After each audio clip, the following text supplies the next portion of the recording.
देखिए, इस press conference का मकसद ये है कि हम तमाम लोगों को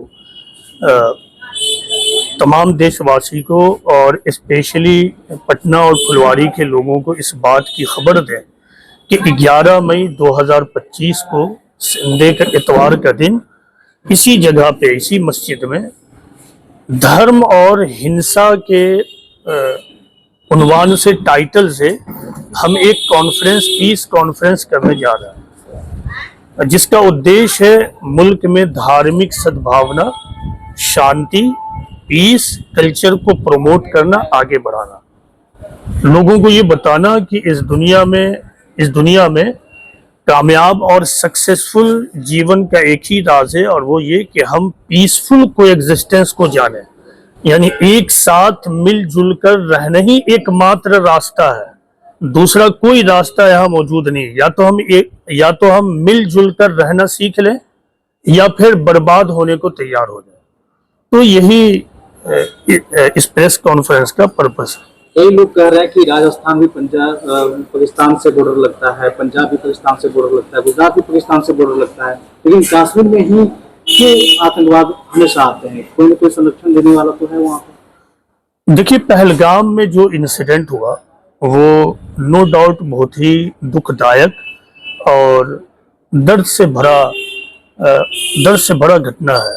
हम इस घटना और इस आतंकवादी अटैक की विदाउट एनी रिजर्वेशन मजम्मत करते हैं, उसको कॉन्डेम करते हैं। हमारा ये कॉन्फ्रेंस इसी पर्पज से है। अब आपका ये प्रश्न के कोई ना कोई तो संरक्षक है, नो डाउट कि कोई ना कोई संरक्षक है, और कश्मीर में जो ये इन्फिल्ट्रेशन और आतंकवादी माहौल है ये पाकिस्तान स्पॉन्सर्ड है। आपको मालूम है कि जब पार्टीशन हुआ तो पाकिस्तान अलग हो गया, लेकिन अलग होने के बाद से ही पाकिस्तान ने लगातार हिंदुस्तान को डिस्टर्ब करने की कोशिश जारी रखी। लेकिन बांग्लादेश के अलग हो जाने के बाद उन्होंने ये समझ लिया कि अब हम भारत से जीत नहीं सकते हैं, हम जंग हार चुके हैं, जंग के मैदान में नहीं जीत सकते हैं। अब सिर्फ एक ही रास्ता है कि हम भारत को इंटरनली डिस्टर्ब करते रहें। तो आप ये देखें कि अभी जो पहलगाम कश्मीर में अटैक हुआ है, इसका मोडस ऑपरेंडी क्या था? मोडस ऑपरेंडी दोबारा धर्म ही था। जैसी खबरें आई उसमें ये बताया गया कि मारने वालों ने कलमा भी पढ़वाया। कुछ खबरें ये भी आई कि जो 26 लोग मारे गए उनमें 16 लोगों का पैंट भी उतार कर देखा गया। तो आप तरीके को और विधि पर गौर कीजिए। ये कोशिश की गई, ये प्रयास किया गया कि धर्म के नाम पर नफरत के बीज बो दिया जाए, और जब धर्म के नाम पर नफरत के बीज बो दी जाएगी तो आंतरिक रूप से भारत डिस्टर्ब होगा, और जो देश आंतरिक रूप से डिस्टर्ब हो जाए उसको फेल होने से कोई नहीं रोक सकता है। तो उनका असल पर्पस यही है, और इस तरह की कोई भी कार्रवाई जो पाकिस्तान में होती है इसमें कोई डाउट नहीं है कि इसका संरक्षक और ये इसको स्पॉन्सर पाकिस्तान करता है। कहने का मतलब ये है कि जहाँ इस्लामिक राज्य है वहाँ क्यों ज्यादा इस तरह की घटना घटता है, क्योंकि लोकल सपोर्ट तो मिलता ही होगा। ये कहना सर दुरुस्त नहीं है। इसको ऑब्जेक्टिवली देखना चाहिए कि इसका कारण क्या है। चूंकि आपने इस्लाम का नाम लिया और हम जो कॉन्फ्रेंस करने जा रहे हैं इसमें भी हमने इस्लाम और हिंसा टाइटल रखा है। तो सबसे पहले तो ये जानिए कि इस्लाम क्या है, और वो लोग जिन्हें मुसलमान कहते हैं वो कौन लोग हैं। तो जब हम इस्लाम कहते हैं, इस्लाम धर्म, तो इस्लाम धर्म का मतलब होता है एक ऐसा धर्म जो ईश्वर और उसके दूत यानी मैसेंजर और पैगंबर का धर्म है। यानी ईश्वर ने, अल्लाह ने एक आइडियोलॉजी दी है मानव जाति को कि इसी के आधार पर तुम अपना जीवन व्यापन करो। अगर तुम इस तरह जीवन गुजारोगे तो यहाँ भी और हेयर आफ्टर में भी, यानी मृत्यु के बाद भी तुम स्वर्ग हासिल करोगे, प्राप्त करोगे। दूसरा वो ग्रुप है जो ये कहता है कि हम इस्लाम धर्म को मानने वाले हैं, लेकिन उनका ये कहना सच्चा भी हो सकता है और झूठा भी हो सकता है। तो जब भी हमें इस्लाम के बारे में जानना हो तो हम मुसलमान को ना देखें बल्कि इस्लाम को देखें खुद, और इस्लाम की बुनियाद और आधार क्या है? इस्लाम की बुनियाद और आधार कुरान और प्रॉफिट मोहम्मद सल्लल्लाहु अलैहि वसल्लम की लाइफ और जीवन है। तो जब आप इस्लाम को देखेंगे तो आप ये पाएंगे कि इस्लाम और आतंकवाद दोनों एक विपरीत चीज है, दोनों नॉर्थ पोल और साउथ पोल है। इस सिलसिले में मैं आपको चंद रेफरेंसेस देता हूँ, कुछ रेफरेंसेस देता हूँ, हवाले देता हूँ। जब आप कुरान का अध्ययन करेंगे तो कुरान में एक प्रिंसिपल मिलेगा। प्रिंसिपल के तौर पर कुरान की एक वर्ष और आयत इस तरह है कि मन कतल नफ्सम बिगैरि नफ्सिन और फसादिन फिल अर्दी फकान्नमा कतल नासा जमिया। इसका अर्थ ये होता है कि जिसने भी एक मानव को मारा, गोया कि उसने सारी मानव जाति को मार दिया। इससे आप अंदाजा लगा सकते हैं कि इस्लाम धर्म में एक मानव जाति के जीवन की का भी कितना ज्यादा महत्व है कि आज अगर कोई शख्स उठता है और किसी एक मासूम को, इनोसेंट पर्सन को मार देता है तो गोया कि वो 7.5-8 बिलियन लोगों का मर्डर और किलर है। ये प्रिंसिपल है। इसी तरह देखिए प्रॉफिट मोहम्मद ने लाइफ गुजारने का जो तरीका बताया है उसमें कुछ बुनियादी बातें जो उसूल है उसमें ये बताया है आपने कि इन्नल्लाह युती अल रिफ्क व मा ला युती अल उन्फ, यानी अल्लाह नरमी पर, इन अदर वर्ड शांति पर वो चीज देता है जो वो हिंसा पर नहीं देता है, जो हिंसा पर नहीं देता है। फिर प्रॉफिट मोहम्मद ने कहा कि ला ततमन्नो लिकाल अदुव्वी वसल्लल्लाहु अल आफिया, कि तुम दुश्मनों से मुठभेड़ की तमन्ना न करो कि जंग, बल्कि तुम अल्लाह से शांति की प्रार्थना करो कि दुश्मनों से भी तुम्हारा मेल जोल हो जाए, मोहब्बत का माहौल कायम हो जाए। और कुरान में एक और बड़ी अहम बात कही गई है कि तमाम मानव को तुम्हारे देखने का जो नजरिया हो वो ये नहीं कि एक ग्रुप वो है जो तुम्हारा दोस्त है, दूसरा ग्रुप वो है जो तुम्हारा दुश्मन है। नहीं, तुम या तो एक ग्रुप को अपना दोस्त समझो, फ्रेंड समझो, और दूसरे ग्रुप को पोटेंशियल फ्रेंड समझो, यानी संभावित दोस्त, यानी वो भी दोस्त है, तुम दुश्मन किसी को ना समझो। अब आप थोड़ा गौर कीजिए कि क्या इस तरह की शिक्षा वाला धर्म कभी आतंकवाद को प्रोत्साहित करेगा, उसको इनकरेज करेगा? तो कभी नहीं।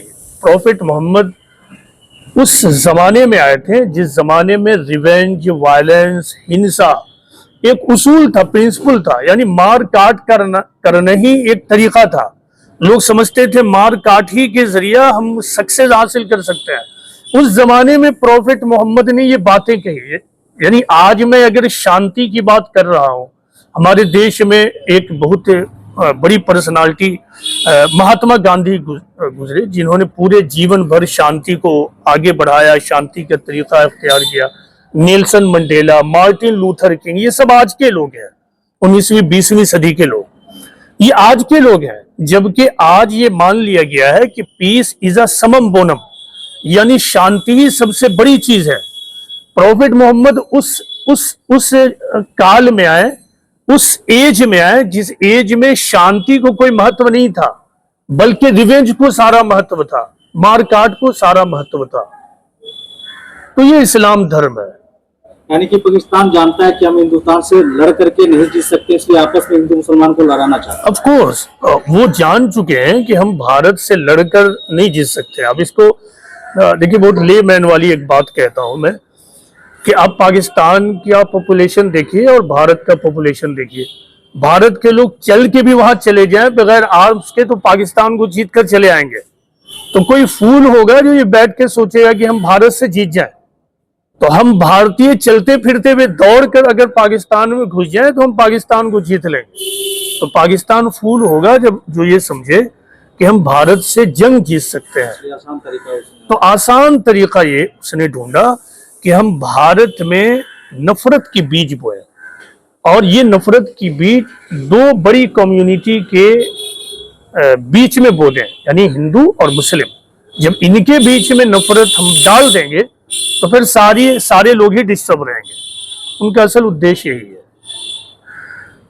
इस तरह के माहौल में इस्लाम क्या कहता है, क्या करना चाहिए, क्या रास्ता इख्तियार करना चाहिए? देखिए, इस्लाम की शिक्षा यह है इस्लाम की शिक्षा ये है, जैसे आपने देखा कि पहलगाम के अटैक के बाद भारत के अलग अलग स्थानों पर कुछ गुस्से से भरे लोगों ने अपने ही देश के लोगों को कुछ डिस्टर्ब करना शुरू किया। इस्लाम की शिक्षा ये नहीं है। इस्लाम ये कहता है कि अगर कोई पुण्य का काम करे तो तुम उसका साथ दो, और अगर कोई पुण्य का काम नहीं करता है, गलत कार्य करता है, तो फिर तुम उसका साथ न दो।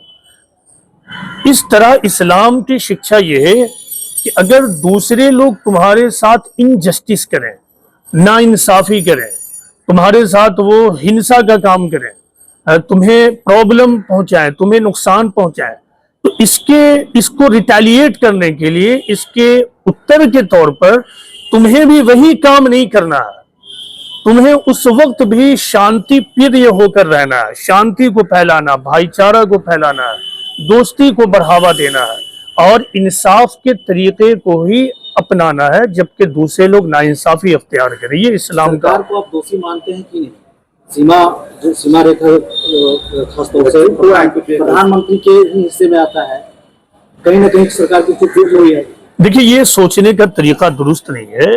देशवासियों को ऐसे मौके पर सरकारों पर अननेसेसरी उंगली उठाने से ज्यादा बेहतर यह है कि सरकार को इनकरेज करे, और वो इनकरेज करे कि हम हिंसा के किसी भी एक्शन को एक्सेप्ट नहीं करेंगे, आप स्टेप लें और आप ऐसे कल्प्रिट को, क्रिमिनल्स को पकड़ें और इसमें जरा भी संकोच न करें।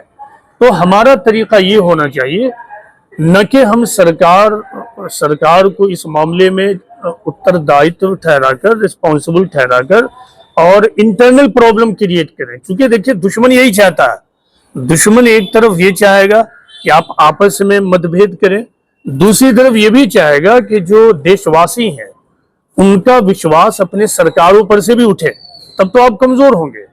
तो ऐसे मौके पे चाहिए कि आप सरकारों की पीठ पर खड़े हों। मतलब सरकार भी चाहती है कि शांति से रहे या अशांति में यहाँ भी रहे? कौन सरकार चाहेगी? कौन सरकार इस तरह की बात क्यों बोल रही है कि हम पानी रोक दिए पाकिस्तान के, जबकि सिंधु पे कोई वैसा बांध ही नहीं है? ये सरकार का काम है कि ऐसे मौके पर वो अपना विचार कर सोचे कि सही स्टेप क्या है ना। हमारा देखिए, हम जो रिलीजियस लीडर हैं, स्पिरिचुअल लीडर हैं, हमारा काम ये नहीं है कि हम सरकार के तौर तरीके पर उंगली उठाएं। हम ये तो कह सकते हैं कि सरकार को चाहिए कि हर मौके पर वो पीसफुली ही तरीका अख्तियार करे ताकि देश को क्षति ना पहुंचे। लेकिन हमारा आवाम में जा रही है। Let me finish. हम जैसे स्पिरिचुअल लीडर का काम ये होना चाहिए कि हर परिस्थिति में, हर सिचुएशन में लोगों को, यानी जिसको पब्लिक कहते हैं, पब्लिक में धैर्य बना के रखना, पब्लिक में अपने मुल्क पर विश्वास बनाए रखने के लिए इनकरेज करना, पब्लिक में मतभेद न बढ़े उसको, उस पर ध्यान देना, पब्लिक के दरमियान मोहब्बत को आगे बढ़ाना, हमारा ये काम होना चाहिए। और हमारे कॉन्फ्रेंस का भी उद्देश्य यही है। आखिर में देशवासियों को क्या मैसेज देना चाहेंगे? देखिए, हमारा मैसेज ये है कि हम, सबसे पहली बात ये कि हम हर परिस्थिति में अपने देश को क्षति ना पहुंचाएं। जिस तरह एक घर में 10 लोग रहते हैं और 10 लोग में एक एक व्यक्ति का घर को आगे बढ़ाने में किरदार और भूमि होती है, उसी तरह किसी देश को भी आगे बढ़ाने में उस देश के रहने वाले तमाम ग्रुप की अपनी एक भूमि है, उनका अपना किरदार और रोल है। तो अगर किसी भी गिरोह को, किसी भी कम्युनिटी को हम खुद भी डिस्टर्ब कर दें, इससे वो सिर्फ कम्युनिटी डिस्टर्ब नहीं होती है, बल्कि उससे पूरा देश डिस्टर्ब हो जाता है। जैसे एक घर में 2-4 लोग डिस्टर्ब हो जाए तो पूरा घर डिस्टर्ब हो गया। ये एक बात। दूसरी बात यह है कि हमारा देश पैगंबरों और ऋषियों और सूफियों का देश है। हमने प्रॉफेट मोहम्मद, जो इस्लामी शिक्षा के अनुसार ईश्वर के फाइनल प्रॉफिट है, उनके प्रिंसिपल्स को, शिक्षा को बताया। उन्होंने बताया है कि हर हाल में पीस को, शांति को कायम रखना है। इसी तरह देखिए, मॉडर्न एज में इंडिया में जो बड़े लोग पैदा हुए, उनमें से एक बड़ा नाम है स्वामी विवेकानंद का। उन्होंने, जैसा कि मुझे याद है, 1898 में शिकागो में एक स्पीच दी थी। उस स्पीच में जो कुछ उन्होंने कहा था उसमें एक बात ये थी कि पूरी दुनिया का सबसे बड़ा दुश्मन जो चीज है वो है फैनाटिसिज्म। फैनाटिसिज्म को कहते हैं धार्मिक जुनून। आगे उन्होंने कहा कि अगर दुनिया में धार्मिक जुनून ना होता, फैनाटिसिज्म ना होता, तो आज दुनिया जहां पहुंची है उससे कहीं ज्यादा आगे पहुंचती। इसी तरह देखिए, एक बड़ा नाम भारत में महात्मा गांधी का है। उसी जमाने में मौलाना अबुल कलाम आजाद जैसे पीसफुल और शांतिप्रिय लोग पैदा हुए। इन लोगों ने एक साथ होकर एक ही पैगाम दिया है, और वो ये कि हमें ये जानना होगा, यानी भारत के निवासी को ये जानना होगा, हिंदू और मुसलमानों को ये जानना होगा कि या तो हम एक साथ मिलजुल कर रहें या फिर पेरिश हो जाए, बर्बाद हो जाए। तो हमारा उद्देश्य ये है, हमारा पैगाम ये है कि हम लोगों को कहें कि हम प्रॉफिट्स के मैसेज को, भारत के सूफी leader, spiritual leader Swami Vivekananda के मैसेज को, भारत के peaceful political leader Mahatma Gandhi, Maulana Abul Kalam Azad जैसे लीडर्स के पैगाम को हम लेकर उठें और भारत में फैल जाएं। बगैर पीस और शांति के हम मुल्क के तरक्की की कल्पना नहीं कर सकते। सवाल है, पहलगाम में जो हमला हुआ उसमें सरकार दोषी है या नहीं? मैंने पहले ही कहा कि हम स्पिरिचुअल लीडर का ये काम नहीं कि हम किसी सरकार को दोषी ठहराएं। हमारा काम यह है कि हम अपने निवासी को, देशवासी को ये कहें कि हर हाल में विश्वास कायम रखो। जब आप विश्वास तोड़ेंगे तो लोग कमजोर होते हैं, जब विश्वास कायम रखेंगे तो लोग मजबूत होते हैं। तो सरकार पर आप विश्वास कायम रखें और सरकार को कहें, सरकार से इसके बजाय आप ये कहें कि आप आतंकवाद और टेररिज्म के मुकाबले में किसी भी हाल में कमजोर ना पड़े। जो भी स्टेप लेना पड़े आप वो स्टेप ले, ताकि आगे से कोई भी व्यक्ति, ग्रुप या कंट्री हमारे मुल्क के अगेंस्ट दहशत, तशद्दुद और आतंकवाद करने की सोचे भी नहीं। करना तो बहुत दूर है।